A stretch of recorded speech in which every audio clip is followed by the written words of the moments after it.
Jadilah kamu seekor belibis.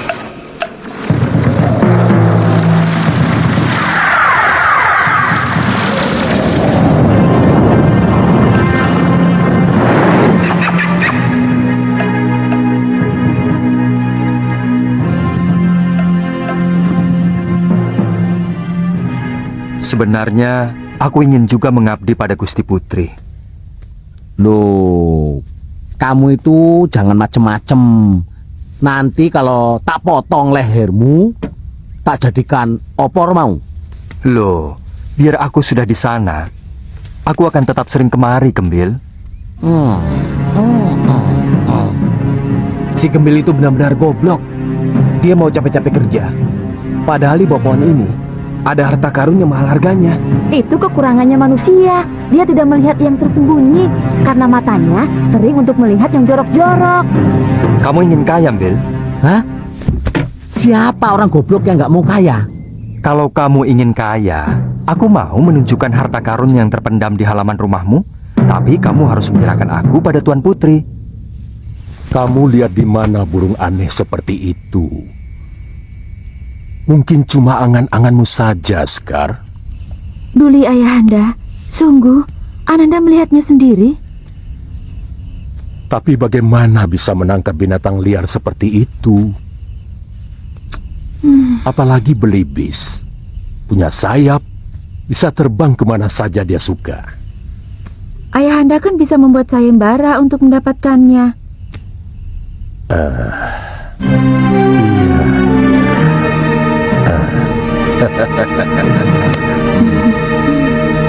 Besok.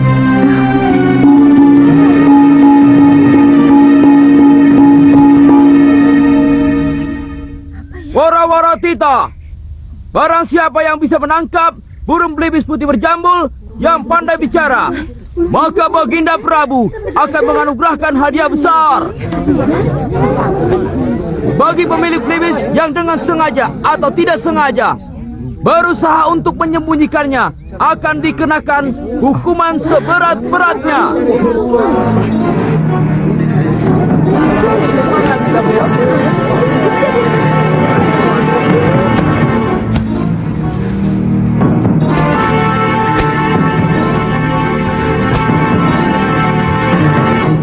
Ada apa, Bil?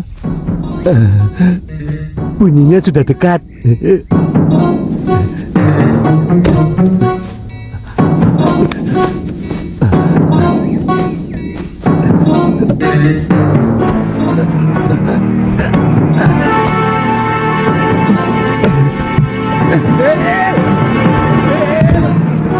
Bel! Ayolah, Bel. Ayo, Bel. Cepat kita ke istana. Si belibis itu dibawa. Kita akan dapat hadiah. Ayo cepet, Om Bil. Nanti dulu toh, Pok. Hah? Aku baru nemu ini. Aduh, ayo toh cepet. Si belibis itu dibawa, dipegangi. Ki, ada apa sih? Aduh, kamu nggak tahu. Nanti kita ke istana dapat hadiah. Hadiah? Iya. Kita jadi orang kaya, Ki.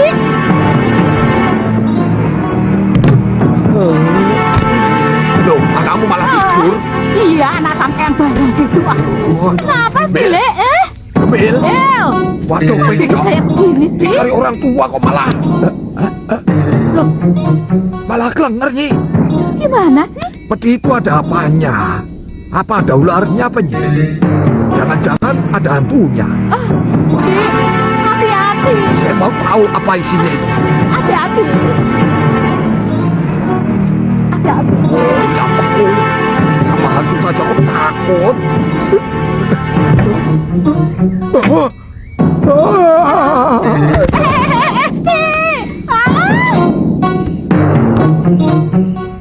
Kalau sampai ketahuan kita menyimpan ini, Blibis ini, bahaya. Kamu bisa dihukum mati. Mau dihukum mati? Digantung. Iya. Sudah, tidak apa-apa, Bil. Aku pasti sering main kemari. Kalau kamu kangen, kamu tenang saja, Bil. Tidak mungkin, jangan gigit. Kalau kamu sudah dekat sama putri yang cantiknya seperti bidadari itu, kamu pasti lupa daratan, lupa sama aku. Daripada kamu digantung, ayo. Betul kata Blibis itu. Udah diem, jangan nangis. Di sini udah gede ya. Mewek.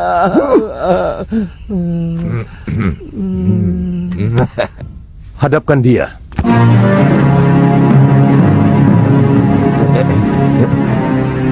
Suruh masuk.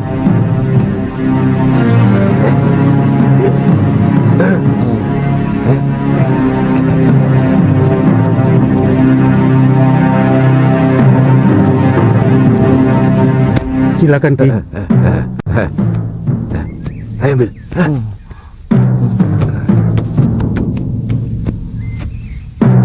Gusti Prabu sesembahan hamba. Hamba mau menyerahkan Blibis putih yang pandai bicara, yang punya anak hamba. Aduh, matur. Hamba ikhlas menyerahkan sahabat hamba ini, Gusti. Tapi hamba mohon, Apa permintaanmu, Cah Bagus? Memang ada hadiah untuk itu. hamba tidak mengharapkan hadiah, Gusti. Cuma hamba mohon, setidak-tidaknya sebulan sekali hamba boleh bertemu dengan si Putih. Hamba sedih berpisah dengan dia.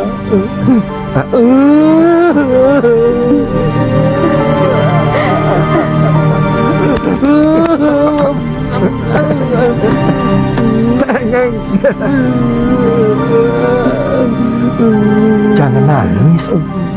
Kamu kalau nangis jelek, Bil.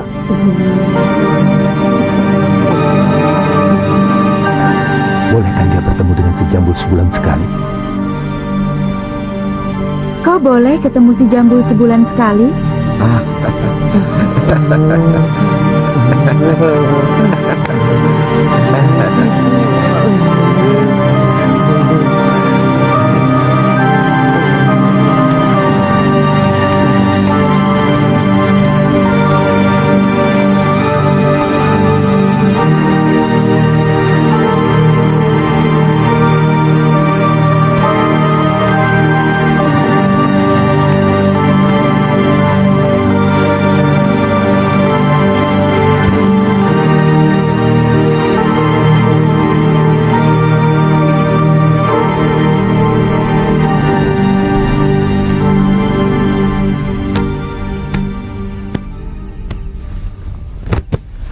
Kamu bilang kamu sahabat Angling Dharma. Kenapa kamu sampai kemari? Hamba mencari beliau. Kasihan. Beliau berkelana karena kematian permaisurinya. Oh, kenapa dia tidak beristri lagi? Tentunya banyak wanita cantik di negeri Malwapati. Mungkin beliau sedang mencari seorang putri yang benar-benar cocok dengan hati nuraninya. Sayang Gusti Prabu belum melihat Tuan Putri. Kalau sudah, wow. Kenapa kalau sudah melihat? Beliau pasti naksir. Tuan Putri jangan marah ya. Terus terang Tuan Putri sangat cantik.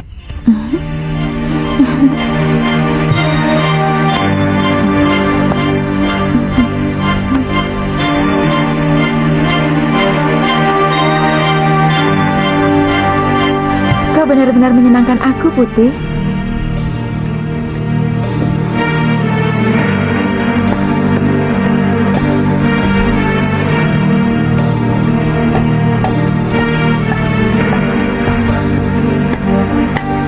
Terkadang hampir terlintas dalam pikiran saya untuk bunuh diri.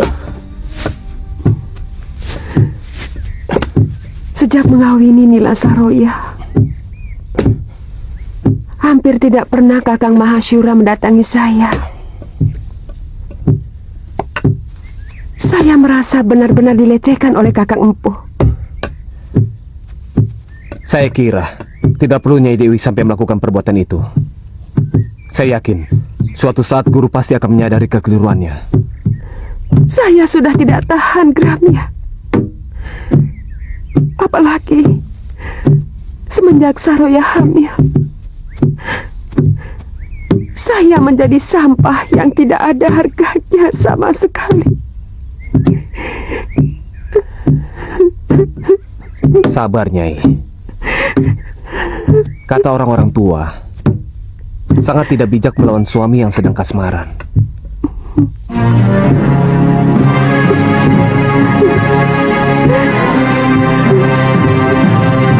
Lebih baik tunggu sampai pikiran guru menjadi jernih kembali.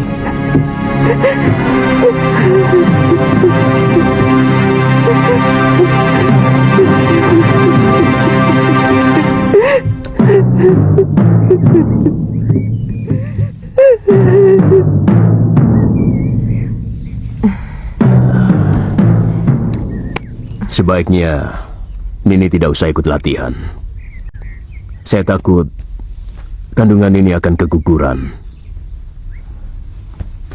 Terus terang, dari Ninilah saya mengharapkan anak laki-laki yang begitu saya dambakan.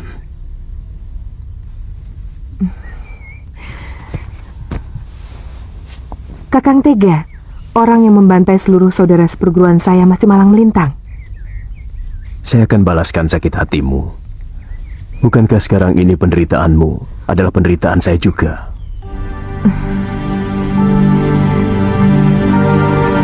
Setiap dekat dengan Kakang, saya selalu takut kemesraan ini akan berlalu. Bagaimanapun, saya hanyalah seorang madu. Nila, saya tidak pernah membedakan antara istri pertama atau madu. Apakah selama ini saya pernah memperlakukan Nini sebagai madu? Atau Nini menginginkan sebagai istri pertama?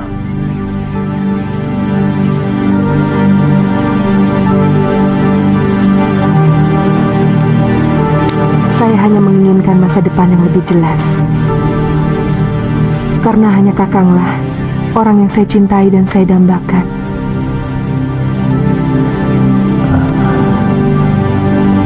Kata-kata seperti itulah yang tidak pernah saya dengar dari mulut Sintawati.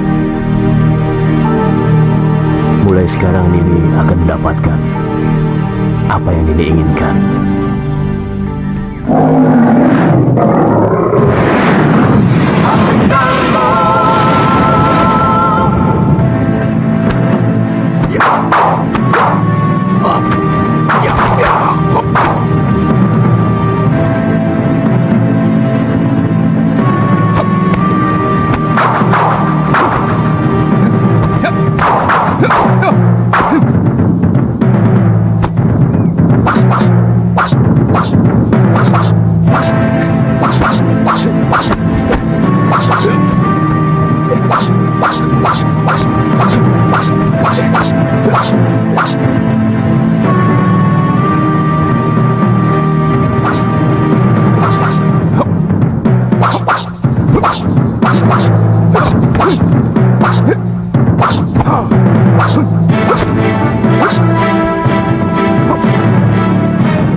Suliwa ternyata telah mampu melakukan ilmu dasar dia.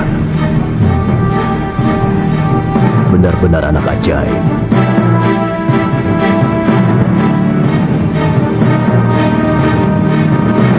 Luar biasa. Kakang Suliwa sudah bisa melakukan bagian dari ilmu Dasendria dengan baik. Hamba sangat bingung, Gusti Prabu. Kedua lelaki ini mengaku sebagai suami hamba. Hamba mohon petunjuk Paduka. Siapa sebenarnya yang asli? Dia palsu. Sejak kapan suamimu tiba-tiba jadi dua begini? Ayolah, Kang. Aku benar-benar ingin madu dengan sarangnya. Tapi ini sudah sore, Suri. Tidak baik sore-sore begini keluyuran ke hutan. Yang biasa keluyuran sandekala begini, itu para demit, jin, perimar kayangan. Oh alah, Kakang. Untuk calon anakmu ini loh. Apa Kakang tega kalau nanti anak kita suka ngiler?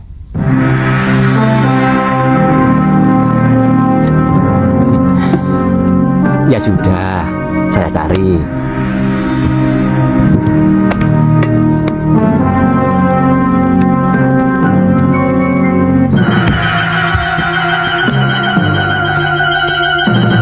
Wong ngidam kok yang aneh saja, minta sarang tawon.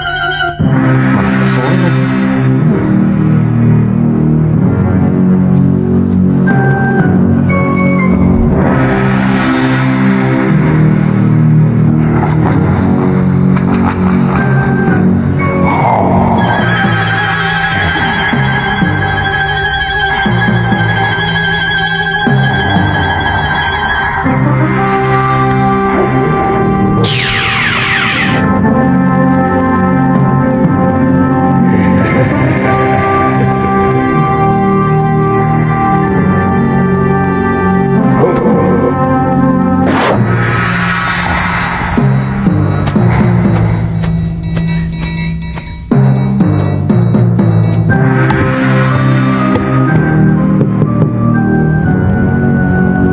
Siapa itu?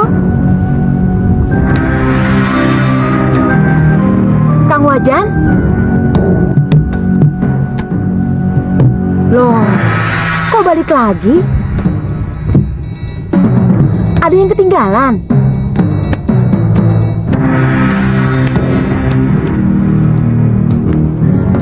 Kok sudah pulang, Kang? Dapat madunya? Ini sarang tawon kan hal yang sepele.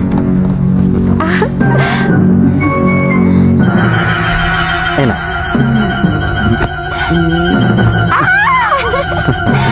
Apa-apaan sih, Kang? Masih sore kok. Ya, itu upahnya toh Nyai. Sampean kok bau pandan sih, Kang? Sarang tawonnya di pohon pandan.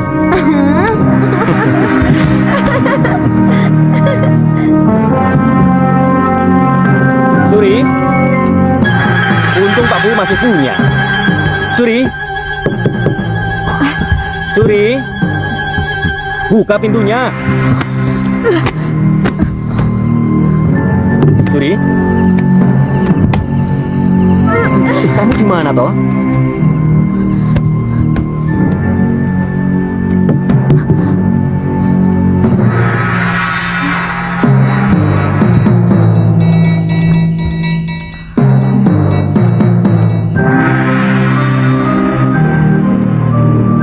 Kamu kenapa, Suri?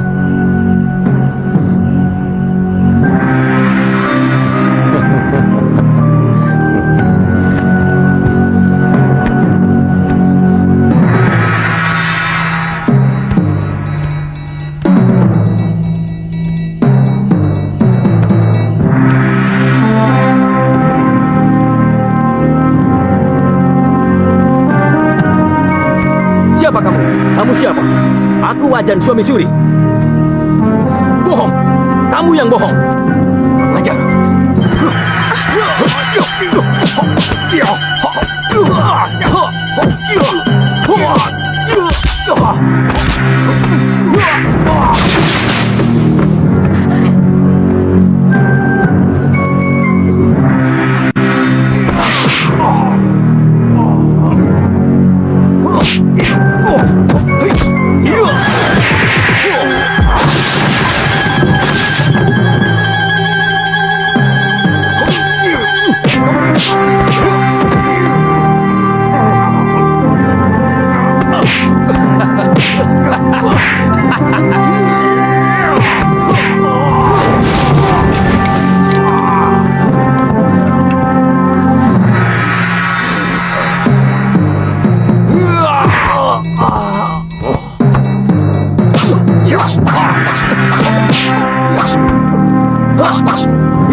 kearifan Paduka kepada kami. Hamba yakin hanyalah kebenaran yang akan kami terima. Gusti Dewi, minta sediakan kendi. Suruh kedua lelaki itu masuk ke dalamnya. Yang bisa, dialah yang palsu. Ayo cepat.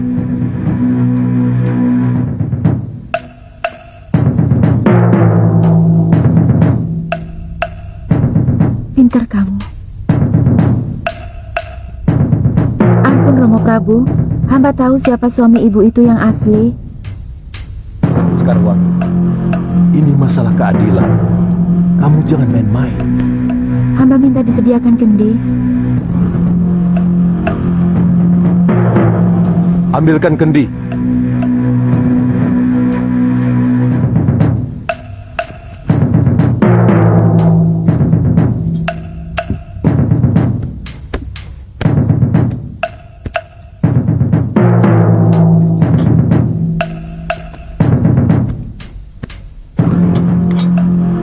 Siapa di antara kalian yang bisa masuk ke dalam kendi ini? Dialah suami yang asli.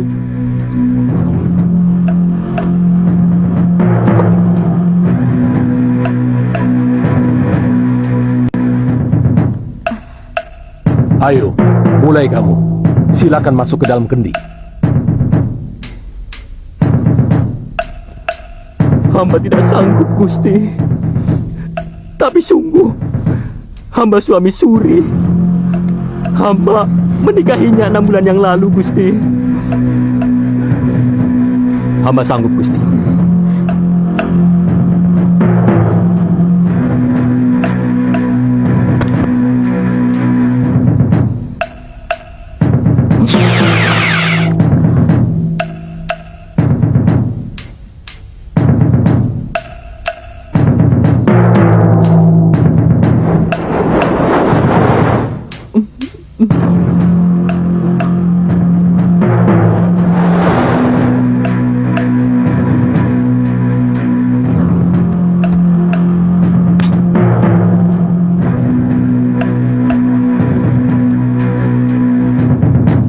Dia pasti yang palsu, Romo Prabu.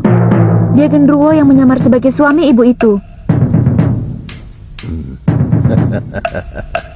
Kamu cerdas sekali, anakku. Hebat. Bukan saya, Romo Prabu, tapi si Putih yang membisiki saya. Oh.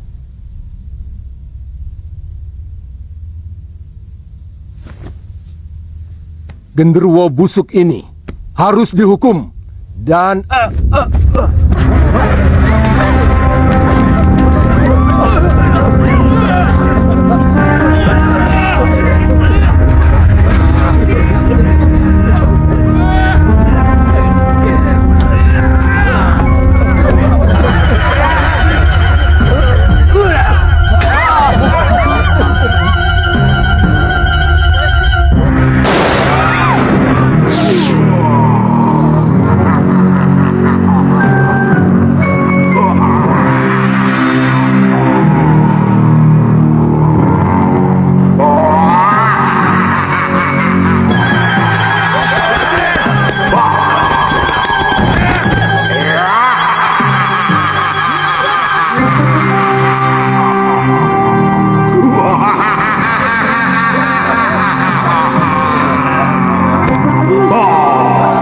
tangkap dia.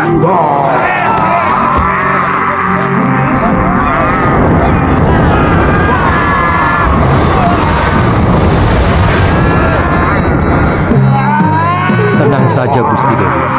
Hamba akan membantu.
Genderuwo itu sudah tewas, Gusti Dewi.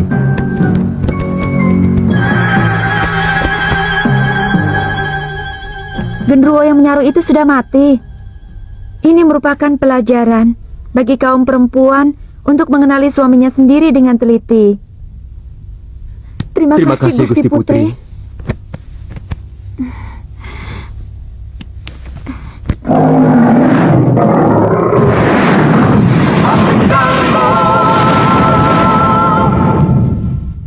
Bagaimana aku bisa yakin bahwa kamu bukan sejenis makhluk genderuwo atau demit yang mempermainkan aku atau bahkan mencelakakan diriku?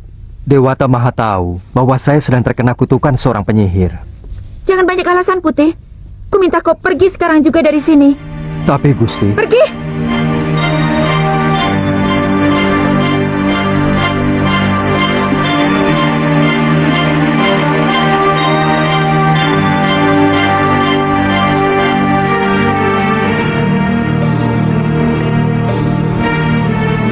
Bagaimana mungkin Biyung bisa betah di sini? Sementara bopomu dengan istri mudanya itu selalu bermesraan di hadapan Biyung.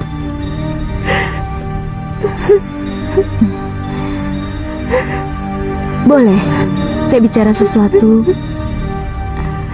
yang mungkin menyinggung perasaan Biyung?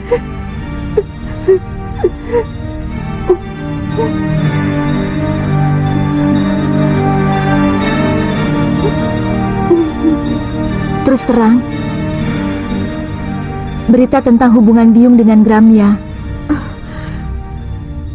Apa yang kamu dengar? Terus terang, saya tidak tahan mendengarnya, Biyung. Semua murid padepokan menggunjingkan Biyung telah berselingkuh dengan Gramya. Jagat Dewa Batara. Fitnah apalagi yang harus saya terima? Bahkan Paman Darpasyura sudah mengadukan Biyung kepada Betara Ring Sedayu. Dia pembantu rumah kita.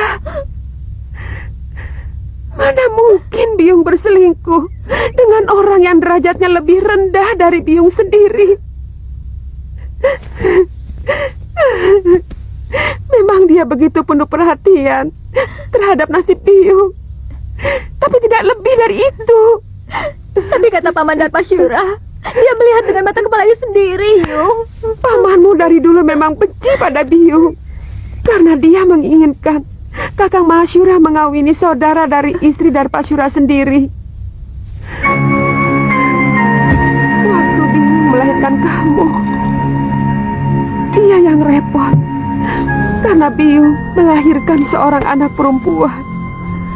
Semenjak itu, ayahmu selalu mengatakan kalau dia ingin punya anak lelaki.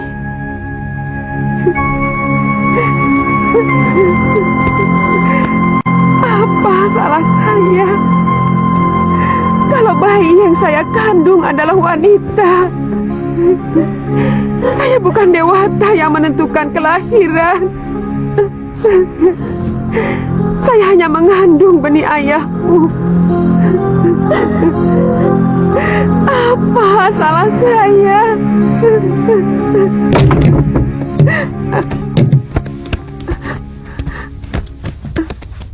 Atas nama Raja, Nyai kami tangkap. Apa salah saya? Nyai telah dituduh melakukan perselingkuhan. Bohong! Saya tidak pernah melakukan perbuatan hina itu. Nyai bisa menjawab semuanya di hadapan Adiyaksa. Jalan. Ayo.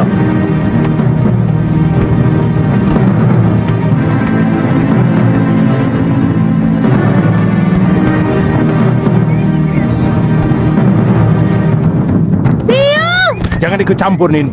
Kamu bisa dituduh melawan Raja. Dan hukumannya, kamu akan dibuang ke Pulau Momonga. Dia Biyung saya. Tuan harus memberitahu Bapak lebih dahulu sebelum membawa Biyung. Sudah, Galuh. Ayahmu sudah tahu. Biyungmu pantas menerima hukuman karena dia telah menyiramkan kotoran ke Padepokan Sugaluh. Bohong! Paman telah memfitnah Biyung. Biyung! Jangan pergi, Yung. Biar Galuh. Biar pamanmu dan perempuan itu puas. Dari dulu kamu memang belum puas memfitnah aku, Darpa. Bawa dia. Jalan. Ayo. Jalan. Ayo. Jalan. Bawa lelaki durjana itu kemari. Ayo.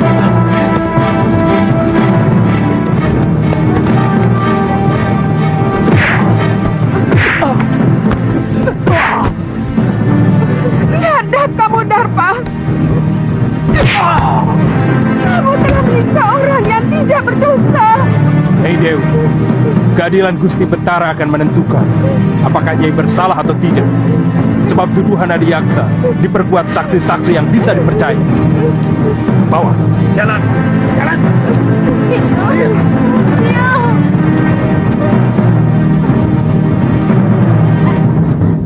Mana Bopo? Mana Bopo? Bopo! Bopo!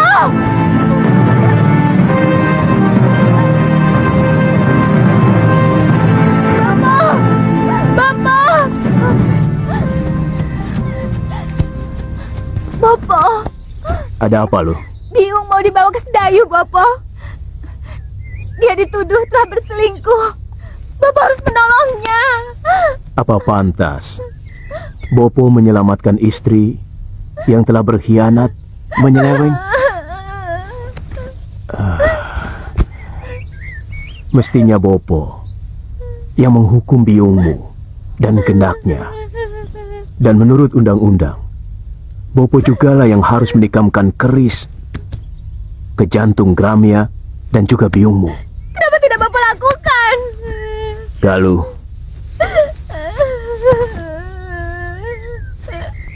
kamu belum bisa untuk mengerti persoalan orang tua.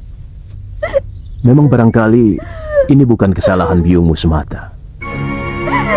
Apa yang dilakukan oleh biungmu mungkin juga adalah kesalahan Bopo yang selama ini tidak pernah mengunjungi biliknya. Tapi tidak berarti dia boleh mengkhianati hak Bopo sebagai seorang suami. Apa Bopo sudah menyelidiki dan menyaksikan sendiri perselingkuhan Biung? Saya sudah menanyakan langsung Bopo. Biung tidak melakukan apa-apa. Ini semua fitnah dari Paman Darpasyura. Apakah selama ini kamu pernah melihat Bopo sewenang-wenang loh? Bukan cuma pamanmu yang menyaksikan dengan mata kepala sendiri hubungan biungmu dengan Gramia. Itu kenapa Bopo menyerahkan keadilan kepada Betara di Sedayu, supaya biungmu bisa melakukan pembelaan.